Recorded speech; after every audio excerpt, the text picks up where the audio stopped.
were actually introduced by the National Democratic Congress in the Public Order Law.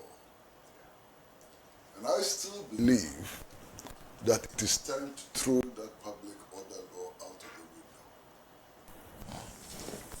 It's a law which clearly set out to limit the right of people to demonstrate.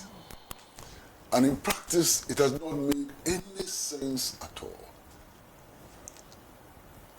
Indeed, on many occasions, when citizens have attempted to demonstrate, in fact, on the majority of occasions, about 99% of occasions, the police has come up with some reason why the demonstration cannot take place. It is either the venue for converging is a security zone, or the venue for the delivery of the final declarations and resolutions and so on is a security zone, or that the police is not in a position to marshal sufficient numbers to protect the demonstrators, or that the date of the demonstration is such an important day that demonstrators cannot be allowed to demonstrate for all kinds of reasons. What they used to do was to go to court ex parte and to get an injunction, and they always succeeded. Until one judge decided that that application should come on notice. Even that judgment, nobody has worked with that judgment. So we're still getting ex parte applications approved and so on. I think it's important to revisit the Public Order Law and to restore what the 1992 Constitution sought to do, and that is to grant unfettered, rights to people to demonstrate. Now, what are demonstrations meant to do? I think one of the things that demonstrations set out to do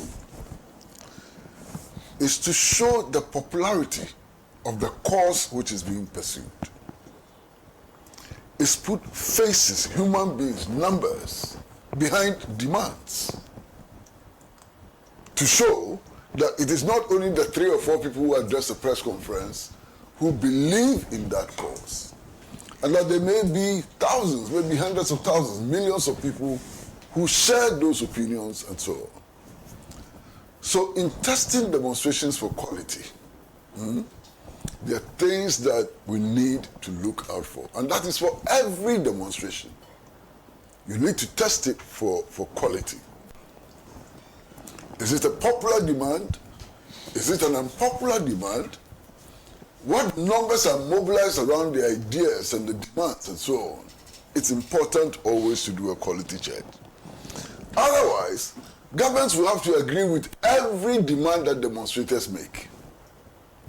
Yes, sir.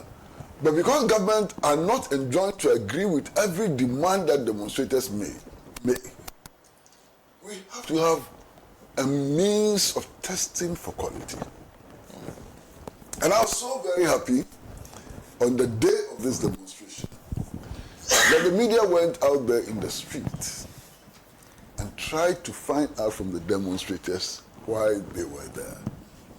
And so, Hini, I know you listened to some of those interviews. And those interviews were exceptionally revealing. Indeed, from my understanding of the interviews, what I heard from the interviews, it did appear that less than 1/3 of those who participated in the demonstration were actually rallying behind the demands of the New Patriotic Party. And if I'm wrong, tell me. A few of those who were interviewed said, we are here to demonstrate because we don't have jobs. That's telling. That's revealing.